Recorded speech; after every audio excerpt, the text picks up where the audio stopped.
वैसे तो हम सभी जानते हैं कि सावन का महीना क्यों इतना इम्पोर्टेंट होता है, किस लिए सावन के महीने को हम लोग इतना बेसब्री से इंतजार करते हैं। क्योंकि हम सभी को पता है कि सावन के माह में हम बाबा भोलेनाथ की आराधना करते हैं और ये महीना जो है स्पेशली इन्हीं के लिए होता है। तो ये सावन के महीने में बहुत सारी चीजें होती हैं। लोग कांवड़ यात्रा के लिए निकलते हैं, गंगा जल लेकर के जाते हैं, भगवान भोलेनाथ को अर्पित करते हैं।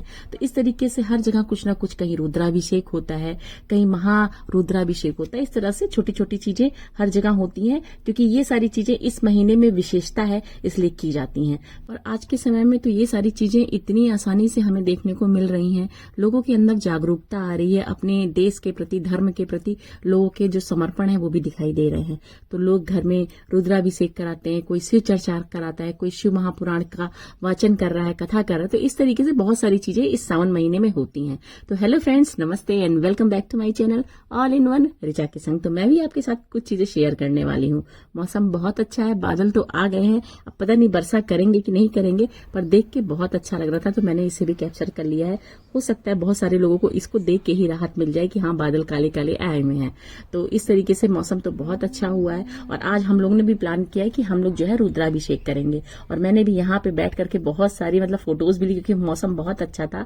तो मैंने यहाँ पे अपने छत पे फोटो खिंचाई। बहुत ही प्यारे प्यारे, बारिश भी हुई, थोड़ी सी, बहुत ही थोड़ी हुई, मगर देख के बहुत अच्छा लग रहा था, थोड़ा सुकून मिल रहा था। क्योंकि गर्मी बहुत ज्यादा है, उमस बहुत ज्यादा है। हालांकि इस बारिश से उमस और बढ़ेगी, मगर फिर भी पेड़ पौधों को जो पानी मिल जाता है ना, उससे ग्रीनरी जो है इतनी अच्छी हो जाती कि मैं क्या बताऊं।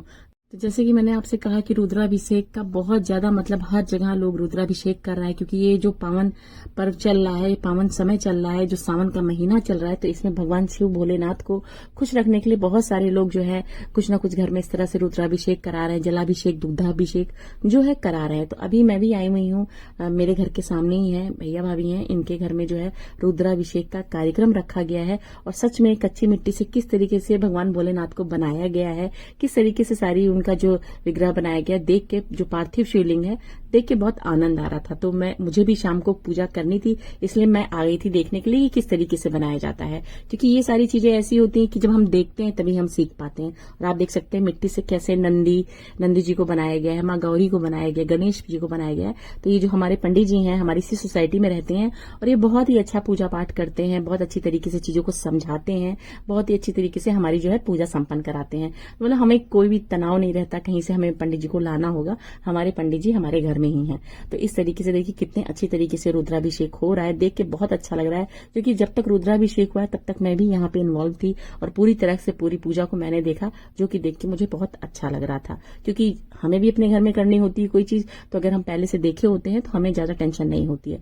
तो मैं जो है यहाँ पे करीब 4 बजे से पूजा स्टार्ट हुई थी, जो कि 7 बजे तक थी। और 7 से 8 जो पूजा थी वो हमें करनी थी घर पे। क्योंकि आज जो है हमारे जो पंडित जी, इनको मैं फॉलो करती हूँ, पंडित प्रदीप मिश्रा जी जो है सीहोर के हैं, वो ओम नमः शिवाय के बहुत बड़े भक्त हैं और बहुत ही प्रचलित पंडित जी हैं, विश्व विख्यात हैं। वो हर जगह जगह जाकर के रुद्राभिषेक कराते हैं, कथा वाचन कराते हैं, बहुत सारी चीजें हैं अपना करते हैं, कराते हैं, लोगों को बताते भी हैं कि किस तरीके से हम लोग करते हैं। तो मैं यहाँ पे जो है पूजा को देख रही थी, तो बहुत सारी चीजें थी जो दिमाग में आ रही थी। मैंने बाद में सोचा कि क्यों होती है ये सारी चीजें, पर इन सब के विषय में हम आपको फिर कभी बताएंगे। मगर ये जहां भी जो चीजें जैसे लोग बताते हैं, जैसे पंडित जी लोग बताते हैं, उसको उसी तरह से फॉलो करना चाहिए। क्योंकि भगवान भोलेनाथ जी हैं, तुरंत रुद्र रूप भी ले लेते हैं और तुरंत खुश भी हो जाते हैं। हालांकि किसी चीज की डिमांड नहीं होती है उनकी जो भी देखिए जो भी चीजें ऐसी हैं जो कि बहुत ही आसानी से मिल जाती हैं। तो यहाँ पे सभी लोग इकट्ठा हुए थे पूजा के लिए। और जैसा कि मैंने कहा कि सावन भी चल रहा है, तीज भी आने वाली है, तो इस हिसाब से बहुत सारी चीजें थी यहाँ पे देखने को मिल रहा था। आरती भी आ गई थी और उसने मुझे भी बहुत अच्छा लग रहा था सब देख कर, और किस तरीके से सारी चीजों को भगवान भोलेनाथ को अर्पित किया जा रहा था, किस तरीके से श्रृंगार हो रहा था, एक पार्थिव शिवलिंग में किस तरीके से प्राण प्रतिष्ठा की जाती है, कैसे क्या क्या चीज किया जाता है, इन सबको देख कर बहुत अच्छा लग रहा था। तो मैंने वहाँ पे वो सारी चीजें देखी। उसके बाद मुझे भी घर पे आके मैं तैयारी करके गई थी, क्योंकि बहुत सारी चीजें थी। हम जिन पंडित जी को फॉलो करते हैं उन्होंने पहले से बता दिया था कि इस लिस्ट में इतनी चीजें ऐसी ऐसी होंगी। तो सारी सामग्रियों को मैंने इकट्ठा कर लिया था। और जो हमने जो पार्थिव शिवलिंग बनाया था वो हमने अपने गमले की मिट्टी से ही बनाया था। और ये देखिए, ये है वो पार्थिव शिवलिंग। और क्योंकि कल जो है पूरे विश्व में होना था महारुद्राभिषेक, तो इसलिए मैं उसमें ही शामिल हुई थी। और मैंने अपने घर में इसी तरीके से हमने इनकी अपने हस्बैंड को भी मैंने अपने बुला लिया था जल्दी कि वो भी आ जाएं और इस पूजा में अच्छी तरीके तरीके से शामिल हो जाए। और बाकी की तैयारियां मैंने पहले से कर ली थी। कहते हैं कुछ चीजों के लिए ना रास्ता ऊपर वाला खुद ही दिखा देता है। बहुत दिन से मन में इच्छा थी, बहुत दिन से मतलब हो रहा था कि हम रुद्राभिषेक करें, क्योंकि आपको पता है पिछले कई दिनों से कुछ ना कुछ परेशानियां ऐसी आ रही थी। हम ये नहीं कह रहे कि हमारे ऊपर परेशानियां आई हैं तो हम पूजा कर रहे हैं, ऐसा नहीं है। मेरे मन में भाव हमेशा से रहता है, पर कहते हैं ना भाव आप कितना भी करिए मगर कभी ना कभी भगवान ही रास्ता आपको दिखाता है। आप ये सोचिए कि तुरंत हो जाए तो तुरंत नहीं होता, पर कुछ चीजें ऐसी होती हैं कि थोड़ा वक्त लगता है। तो हो सकता है मेरे लिए यही आज का दिन चुना गया था, तो इसलिए। और बहुत ही अच्छा दिन है, आज शिवरात्रि का दिन है और आज ही हमने जो है रुद्राभिषेक अपने घर में किया। हाँ, सारी चीजें जो थी हम लोग टीवी से ही देख रहे थे, आस्था चैनल पर चीजें आ रही थी, वो जैसे जैसे चीजों को बताते जा रहे थे हम वैसे ही वैसे सारी चीजों को करते जा रहे थे। तो ये मान के चलिए कि हमारे लिए जो हमारे पंडित जी थे वो टीवी में थे, वो मुझे दिशा निर्देश दे रहे थे, उसी हिसाब से हम सारी चीजों को कर रहे थे। घर में मैंने किसी भी तरह के लोगों को इकट्ठा नहीं किया था, सिर्फ अपने अपने घरों में सभी ने किया ही होगा। तो जैसे सबने किया होगा तो मैंने भी अपने घर में इस तरीके से किया, जैसे जैसे पंडित जी बता रहे थे।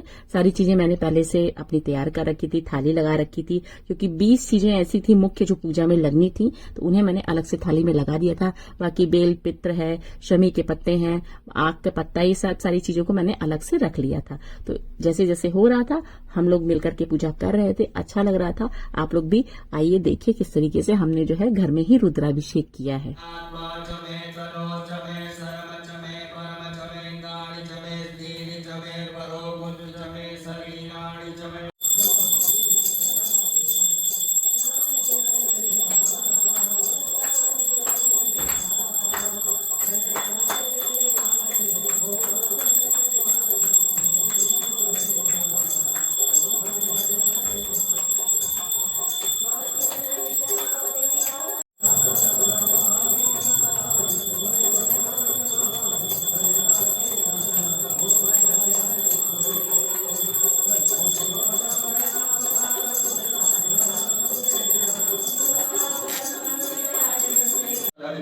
ओम ओम एकदंताय विद्महे वक्रतुंडाय धीमहि ओम गणयंबिकायै च विद्महे कर्मसिद्ध्यै च धीमहि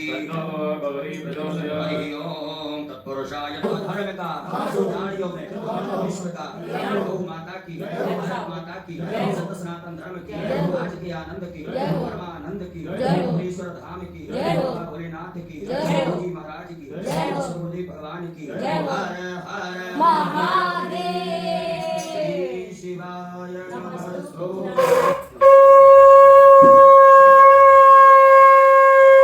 तो देखा आप लोगों ने कितनी आसानी से हमारा जो है रुद्राभिषेक घर में ही हो गया, बिना किसी भाग दौड़ के। बस ये था कि हाँ, चीजें हम पहले से तैयार करके रखते हैं, जो कि आपने देखा है कि मैं अगर कोई भी घर में पूजा करती हूँ, चाहे नवरात्रि की पूजा हो चाहे हवन हो, तो इस तरीके से मैं पहले से ही सब चीजें कर लेती हूँ, तो मुझे कहीं भी भागने की जरूरत नहीं पड़ती। और सच में बहुत ही अच्छी तरीके से जो है पंडित जी ने कराया है, बहुत अच्छा लगा। उन्होंने बता दिया था इसकी घोषणा, वो कई दिनों से 15 दिन पहले से ही कर रहे थे, तो उनका यूट्यूब चैनल है, उसी पे ही देख करके मैं सारी चीजें उनके हिसाब से ही करती हूँ। और देख के सच में बहुत अच्छा लग रहा था। और आप देख सकते हैं कितनी आसानी से हमारे घर में रुद्राभिषेक हो गया है। और हमारे भोलेनाथ मैंने जो बनाए थे, मैंने क्या बनाए थे, रास्ता उन्होंने ही दिखाया था, उसी तरीके से मैंने जैसे उन्होंने बताया मैंने उस तरह से सारी चीजें की। और ये देखिए बढ़िया सा हमारा जो है रुद्राभिषेक घर में ही संपन्न हो गया है।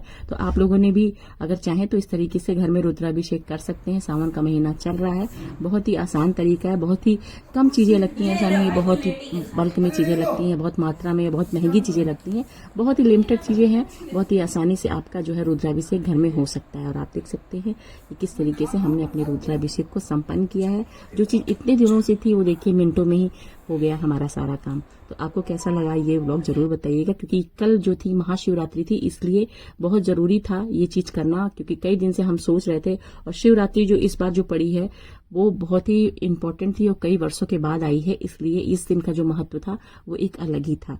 तो एक संयोग ऐसा बना, एक समय ऐसा बना, लोगों ने साथ दिया और सारी चीजें बहुत ही आसानी से हो गई। वैसे जो पार्थिव शिवलिंग बनता है इसका जो है विसर्जन बहुत जरूरी होता है, क्योंकि इसकी विशेषता यही है कि इसकी पूजा करने के बाद जो है इसका विसर्जन तुरंत का तुरंत कर दिया जाए। इन्हें घर में नहीं रखा जाता, पर जो शिवरात्रि का दिन होता है उस दिन जो है हम इनकी पूजा करके हम इन्हें रख सकते हैं। अगले दिन हम इनको विसर्जित कर सकते हैं या शाम तक हम इनको विसर्जित कर सकते हैं। तो क्योंकि पूजा 8 बजे तक हुई थी तो इसलिए विसर्जन करने का कोई मतलब दुख ही नहीं बनता है। तो हमने सुबह उठ करके जब समय हुआ तो मैं जा करके मैंने अपने ऊपर टेरेस पे ही एक मैंने टब लिया, उसमें साफ पानी भरा और उसके बाद जो है अपने भोलेनाथ को जो पार्थिव शिवलिंग बनाया था उसको मैंने उसके अंदर डाला।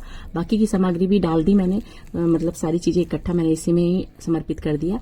और साथ के साथ जो भी दूध और दही सारी चीजें उसमें थी उसको मैंने क्या किया, एक साइड में गमले में डाल दिया। इसमें नहीं डाला, इसमें सिर्फ जो है पार्थिव शिवलिंग ही डाला और फूल पत्तियां जो थी उसको मैंने इसके अंदर समर्पित कर दिया।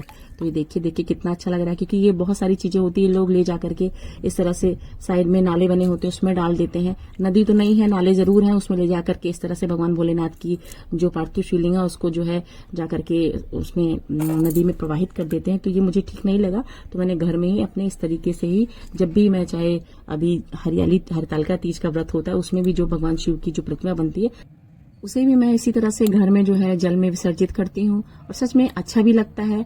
और अगर आप भी चाहते हैं कि आपकी पूजा सफल हो तो पंडित प्रदीप मिश्रा जी को जरूर फॉलो करिए, क्योंकि ये सारी चीजें बहुत ही अच्छी तरीके से वो बताते हैं। और सच में ये जानकारियां अगर हमें प्राप्त होती है तो हमें कोई भी काम करने में दुविधा नहीं होती, बहुत ही आसानी से चीजें मिलेंगे नेक्स्ट वीडियो में। तब तक के लिए अपना ध्यान रखिए, स्वस्थ रहिए, मस्त रहिए।